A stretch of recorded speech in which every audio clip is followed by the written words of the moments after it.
and then you see it instantly.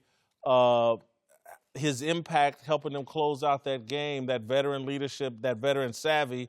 Last night, I gained a little faith in the Lakers. I'm starting to believe that, they may finish 2 games over 500. Yeah. I got them as a 500 team. I mean, I was shocked at how quickly they just put Tyson Chandler in critical moments and forgot about JaVale McGee, who was having a great year and who has to be salty. Had a great game. No, I don't know. Salty immediately. Are you kidding me? JaVale McGee has always been criticized because he's not dependable and he's not reliable in clutch moments. And then day one, Tyson Chandler comes in and gets that opportunity when JaVale McGee has been putting it on record in purple and gold as being that guy. Listen to the Clippers. JaVale McGee. So you really want JaVale McGee to finish the game? Oh, hold on. Really? As a Laker, looking in that vacuum, absolutely. Now, his entire career, Shaqtin' the Fool, I'm not going there, Jason Terry. Okay. But look, the thing is, Tyson Chandler didn't even get the rebound.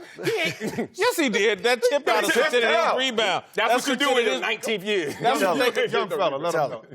Let him know, young The fella. tip counts, but I'm going to tell you right now, we want Tyson Chandler finishing the games. You need a Wiley veteran that has been through the wars. What has been their problem early on in this season? Finishing games. Finishing games. Yeah. JaVale McGee been on that team, on that floor.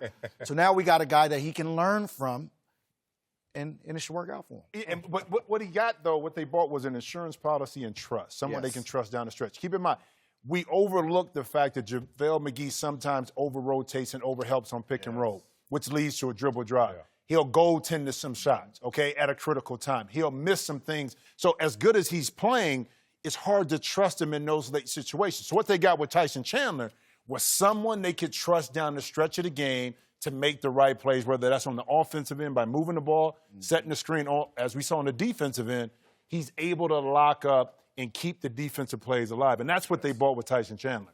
They got the same thing, and I hate to go here because it's like I'm flipping teams here because I've been down on him, but with Rajon Rondo, he closed out the game. They kept Lonzo on the bench, and they went with the veteran, savvy, smart guys because what they're saying is LeBron's going to make the plays. We just don't need the other guys to mess it up. Hold on.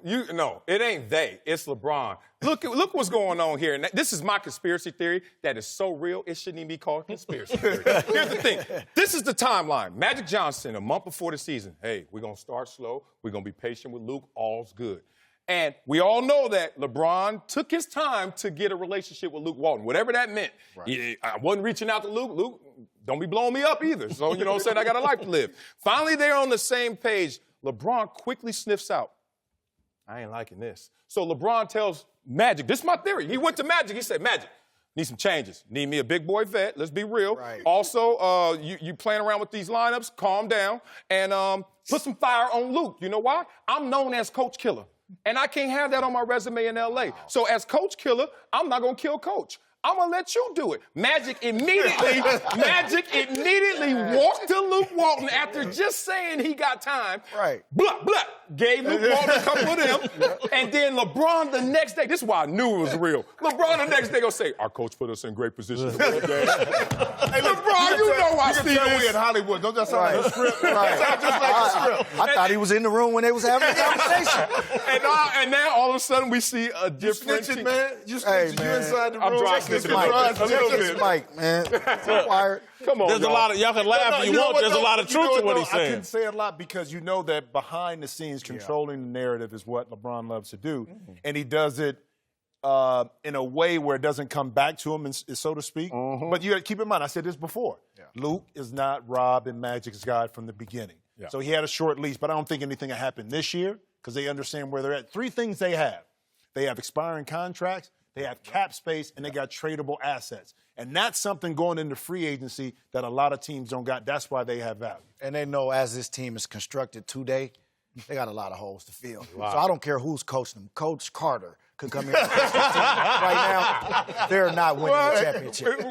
Back Carter. Last night, man, you know, he and Jimmy Butler, I'm sure, are comparing notes about the rest of these guys and their lack of heart. But I have to. The comeback for Derrick Rose is real. I'm believing. I bought in. I'm bought in too. 46% from 3-point. Yeah, you got to. And he's still blurry. Coach used to always say in our sport, for sure, and watching you guys out there on the court, when you blurry, you got an opportunity, man. You can make things happen. And you can see this guy is finally trusting himself again, sixth gear, because of all the injuries and getting knocked down off that hill time and time again.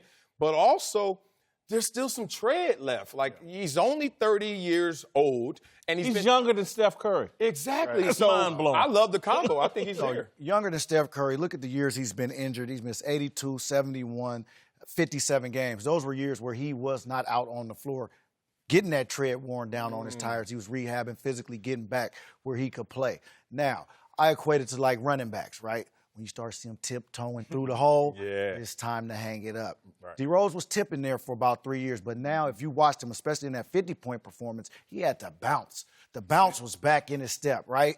He was crossing them up. He was getting to the hole. He was finished explosively. And now you add that with a deadly jump shot at 46%. He can play another 8 to 9 years. But how much of it is the mental aspect? A lot of it. I mean, because now it seems like Derrick Rose has peace of mind. A peace of mind that allows him now to go play. He doesn't have to carry the load.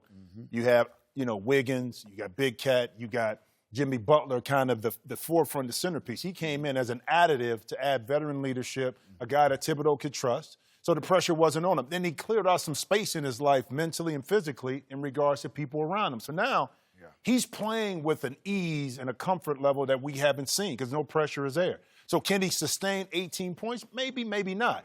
But he can be a threat, plausible threat on the court. Because those 3-point shots last night, we haven't seen that from Derrick Rose, even when he was really healthy in regards to stepping back off the dribble in clutch situations, knocking down three. To me, mentally, he's in a whole different space, and I love to see it. These were contested threes, a lot of them. Him creating the shot, not getting wide open because of defensive laps.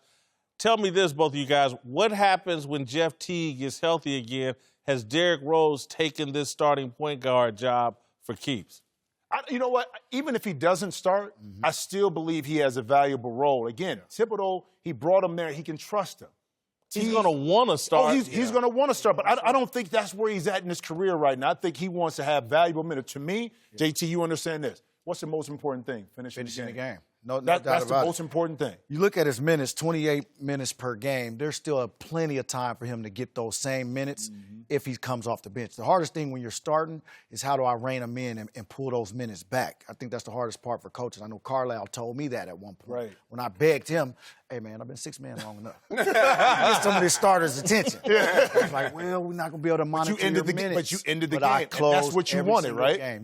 When I was later in my career, to me, that was important. If I'm Derrick Rose, though, again, finishing the game is nice, but if I'm Derrick Rose, trust me, he still thinks of himself as an MVP. He wants to be in the All-Star game. He can be there as 6-man. He can be there in the All-Star game. Think about the big shots he's able to hit at the end of the game. You can't do it if you're on the bench. Think about the fans he's won over now that will be voting. You know what I mean? Well, he has to play the long game right now. And maybe you sacrifice this year to show that value to another team where they actually would give you the keys. I know a couple. Then you can go, a couple of teams are out there, and then you reset your value, and you say, forget the birth certificate, forget the entrance. Like, don't hold all that against me. Look at my game right now. I'm shooting 46% from 3. Go get it, D. All right.